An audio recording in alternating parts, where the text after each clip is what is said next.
So now we are going to explain some basic topologies that are used in common networks. You see, it's rather straightforward, but there are a couple of chapters about it, so these are really quick chapters. The very first one is called a torus network. Okay, you've probably all seen mesh network, which is just a special case where you don't have the wraparound. You have these nodes over here that in two-dimensional, that's very common because we make chips currently still mostly in 2D, and we just connect nearest neighbor in a Manhattan style connection. So that's mesh. And torus comes from this sort of shape. It's more like that, a donut shape. I cannot draw that. So all you have to do is to wrap around, connect the endpoints of each row and column and the third dimension in each dimension. So a two-dimensional torus is straightforward, as we just show here. An n-dimensional would basically work. Here's an example extending a three-dimensional network. You can see here that you can still visualize as a cube, and that's three-dimensional, and that's connected to another cube where each nearest neighbor in the fourth dimension, obviously we don't have fourth dimension in our 3D world, so that's imaginary, the imaginary fourth dimension, this neighbor is next to that neighbor, so there's a connection. So if you do all of that connection, then you have a four-dimensional network. In fact, this is what Origin 2000 used. It's a 4D network when you configure a 64 processor version. Each node has, each router has two nodes attached to it, and each node has two processors. So really they only have 16 router nodes, 2 to the fourth, so that's why it's four-dimensional. So in this case, it's a it's a binary network, meaning two nodes per dimension raised to the fourth dimension. So this can be generalized to k elements, k nodes in each dimension to the nth power. And so the notion is calling them k-array n cube. Okay, it may be a hypercube, it may be a flat two-dimensional thing. So this would be a 4-array 2 cube, even though it's not a cube. And in general, you can form a k-array n-1 cube. That's easy because you can always start at one dimension. That would be just k connected in a ring. And then you find k of those, so 0, 1, all the way to k-1 of those, and you connect the corresponding member in each of the n-1 cube. Okay, that's how you form a bigger and bigger cube. And that's really about it. That's torus. We know how to use it. There's some practical thing. So for instance, if you have a wire that goes around like that, it's really long, sometimes that can lead to asymmetric latency when crossing channels. Not to worry. You can do this. Split them to even, odd, and connect really the other neighbor, skipping one. That way you spread out this long wire over the entire row or the entire dimension of the network. That can make it at least uniform. And you can have all kinds of variations. You can imagine we don't have to have 4 raised to the power of 3. Why not 4 times 5 times 6? You can obviously do that. It's less easy to understand, to theoretically derive, because now you have asymmetry, but you can do that. Also, if I have a long dimension, let's say very large k, I have so many nodes, I'm forced to use very large k, as in this example, we have 16 nodes, and then traversing in this dimension just takes a lot of time. And people have proposed this is just like your subway station in New York City. You have express trains that don't stop very often, and that cuts the router delay, because now you have fewer routers. And this doesn't even have to be one level. As the example shown here, I have sort of a small-ish express station, a bigger-ish express station, and the biggest express station. So they give you different degree of skipping. These are practiced so often they even have a name, express lanes, right?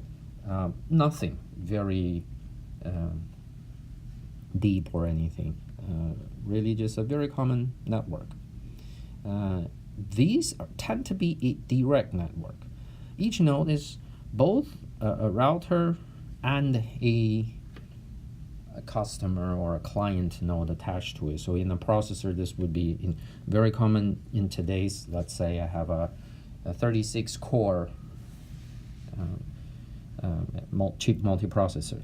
I may have 6x6 array fabricated, and each one would be a core, some local caches, perhaps L1, perhaps a private L2, and a router, and all connected together. And you might even completely distribute your last level cache L3 into segments and distribute one to each node. You might have those L3s sitting on the far side of your chip, having their own nodes, so they're connected to memory controller. So there are variations, but the network itself, the interconnect itself, it's 6x6 router, 6x6 torus, or most likely just a mesh without the wraparound. But theoretically, this is all under the broad umbrella KRAN cube. Okay, so that's one type of interconnect. Something to note here: one of the benefit of a mesh interconnect is its path diversity. If I want to go from this node to that node, there are all these different ways to go. Okay, and that can be useful if the traffic is not the same. It's not uniform. Not all channels are equally loaded. It may give me flexibility to go around congested node.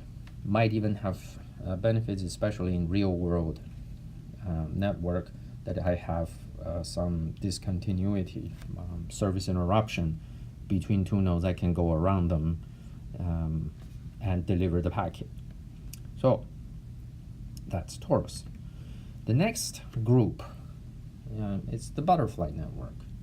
Okay, again, this is one broad umbrella of minor variations, but they generally look very similar to each other. In fact, at the beginning of the proposal, I think this is back in the 1970s or 80s, people start to write papers about them. There's the proposal of the left-hand side and the proposal of the right-hand side, different topology. I think they were even given different names. And it was a few years later, someone who read the paper actually spotted this and said, wait, hold on, this is exactly the same. It's isomorphic. If you take this node and swap with that node, and you will get what we see on the right-hand side. So really not a very different way of, it's just the way you interconnect. This is more symmetrical. Every stage is the same pattern of wire. This is less so. So it's different ways of drawing the two. It's really the same. They tend to be, it's the same story of KRAN. Okay, they're called KRAN flies. KRA being the switches, the number of nodes on each switch. In this case, both drawing here are binary 3 phi's, so they have 8 nodes. So it's the same story, and they tend to be somewhat small in the K, so the hop is generally less. That's the general case. You can obviously, there is nobody prevents you from building an 8-array 2-cube to connect 64 of them. So that's possible. They sometimes need very long wires, as you need to go from one end to the other. This is not necessarily the case, especially if you have a topology that starts with a 2D that looks like a 2D mesh. Your chip itself is designed as a 2D mesh, but if you apply a butterfly network, you will not be able to avoid these long wires, simply because that's what your topology offers. Strict butterfly itself doesn't give you the path diversity that we saw in, actually this is something I forgot to mention. Now let's take a look at this. The routing tends to be simple. We'll get into routing later. It's basically looking at the destination code. Okay, if you have in a two array 3 flight that we are showing over here, your destination address can be seen as basically 3 numbers in 3 dimensions, and each stage you're simply correcting one bit. Let's say I want to go from 5 to 2. 2's destination address is 0, 1, 0. So that's my routing already set. It tells me to go out of the first stage out of the 0 port, the next stage out of the 1 port, and the next stage out of the 0 port again. So let's do that. 5, we're here. Go out of the 0 port. That would bring me here. And I go out the 1 port. That would bring me out here, and further out the 0 port, and that will bring me to the destination, right? So similarly, it's easier. You have the flexibility over here. You have a node that has a position of 3, 0. That's this node over here. Oh, I guess I'm counting column as the first dimension. Doesn't really matter, and I want to go to 0, 3. So each step you need to correct one of the numbers. So I can go to 2, 0. That would be here. 2, 0, and then I can decide, okay, where do I want to go? To 1, then that would be this, and so on and so forth. So routing, to get the job done in the simplest way, is easy in both cases. But we will see that mostly routing decisions are made for a number of other considerations to reduce latency, to not incur deadlock. We'll get to that in due course. So path diversity doesn't exist in your strict butterfly network. That's the only route you have to go. You have no, so if you decide I'm going to go through 1, too bad. Okay, you're going to reach this node, and then subsequently you can reach these 2 routers and these 4 nodes, none of which contains your destination. So you don't have the choice. Okay. What if I have congestion in a distributed system where things can go down? What can I do? Too bad you don't have that flexibility. If something is congested, you deal with it. If the path is down, your system is broken. You can't deliver the packet. This is why people have proposed to add path diversity. Okay, so in this case, this entire stage is nothing but some sort of randomization, if you wish, that you come in from 0 and I send you to both, that basically you can pretend to be from 0, from 1, and then subsequently I can follow these 2 bolded lines to get to my destination. I don't have one fixed route. And we will see a more general way of doing that, but clearly you have to add extra stage to provide this path diversity. It doesn't come for free. Okay, so a third topology, it's not really necessarily a topology that we use in and of itself, but more that's a building block. But you can obviously have a crossbar. A crossbar is an end-to-end network. Okay, you have your ins, you have your outs. Anyone can go to anyone by connecting the cross point over here. When you do connect, and there is only one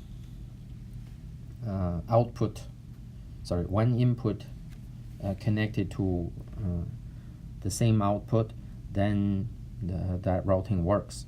In fact, you can connect to more than one output. That would give you duplication, okay, which is not often used, but that's a possibility. You have the choice to do so. You have to consider driving capabilities and stuff like that, but that's what you can do. And if you do want a real big switch, a crossbar that is large, okay, the scale to make that is pretty poor. It scales n squared. So if I want a 4x4, in this case I have a 4x5 crossbar, this is what I have. But if I want a 4x4 so if I want a 16x20, which is 4 times 4 times 4 times 5, then I need 4 times 4, I need 16 of those. So that will be one here, and so on, laid out in an array so that I can have this kn by kn crossbar.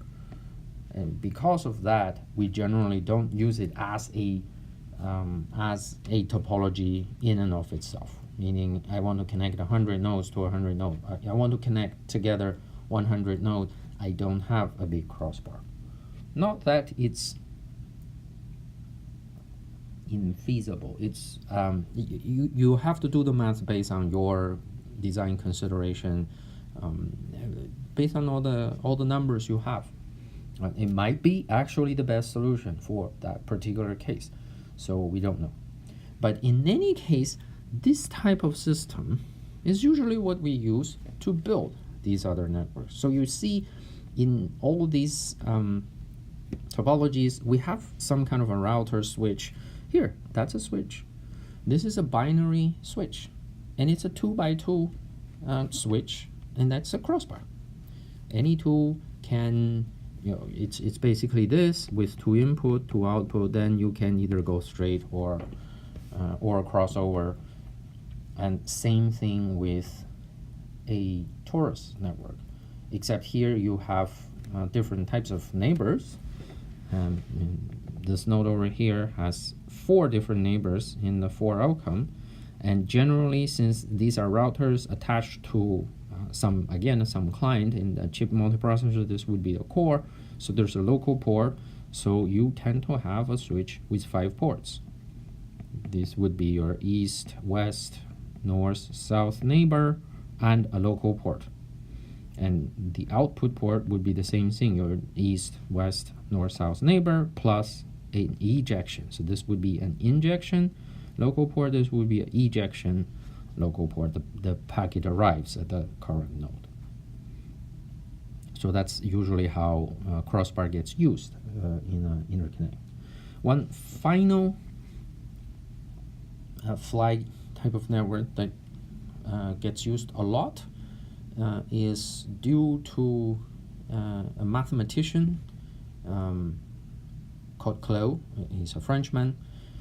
So a Claude network is basically a more systematic way of adding path diversity that we talked about. How do we do this? Well, we put this in the middle of the network, and that's what he did. So we have some middle switches whose job is really just path diversity and balancing of the load. So your income port's first stage is not to go to any destination, but go to any of the intermediate node. And it doesn't matter which one. Okay, either one works. Either you can go there to the middle switch and follow that and finally reach to the destination, or you can go to the third, maybe choose a different color. You can choose that route to a different middle switch, but you can still go to the destination exactly as before. And if you have just one middle switch, you can imagine that, then this is really not useful at all.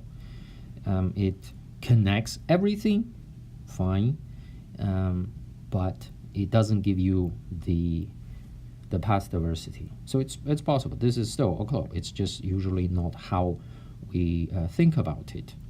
So CLO network turns out to be, if I use a different term for the network, you find out that to be much more easy to understand. Let's imagine, and by the way, I forgot to mention this. Look at the input ports. These are all inputs, okay? You can't receive. This on this side, these are all input ports, meaning you're sending. On this side, they're output ports. So, where are these ports connected to? Obviously, it's possible. If you remember, we have dance hall organization. Maybe I'm only having processor on one side, memory on the other side, okay? Sending requests, but what about your reply? So there might be some cases where you put different components on both sides, but by and large, this is the same guy. It's one node called 1.1. If you're sending, the sending port is connected to this, your receiving port connects to that. So if you think about it physically, this is what happens. This is your input. And really, the output, changing a different color, that's drawn over here. But physically, ought to be just there. Right? So that you have your client, the input, the sending and receiving goes to different part of the system. So when you do that, what happens? Now you have your center switch over here. I don't know, I have the tool to do that, but imagine I rotate this 90 degrees. Okay, what does that look to you? It's a tree. Okay, so in the tree now, the notion is very simple, and this can be multi-levels. We're obviously only drawing one level, but imagine I have a binary tree, right? So this works. So it's not one root level. So this thing in the middle can be multi-stage. And what do? If I want to traverse from one node to another, I have to find the common root. So if it's between A and B, I go there, and then I can travel downstream. If I want to go from A to D, then I have to go to that route and travel downwards, right? So it's fairly straightforward. So now if I have more nodes over here, what does this give you? Well, this gives me more choices. I can go to this node when I go to the root, or I can use that. So the path gets thicker. And that's actually how a natural tree works. As your branch goes closer to the root, it gets thicker because it's combining everything. So really, oops, that should be called a natural tree when you have, so the same thing applies here. If you fold this part over to here, you have 3 root node. That makes the link that much wider, right? You can use this one, you can use that one, you can use that one. They all provide exactly the same functionality to allow you to get to the root. So when you do that, and the root is kind of fat, people used to call that a fat tree, which is a lot more easy to understand. But if you want to be snobbish, if you wish, and show that you know terms, instead of calling it a fat tree, you would call it a folded claw. So that's about it for the general topology. Next time we will talk about routing.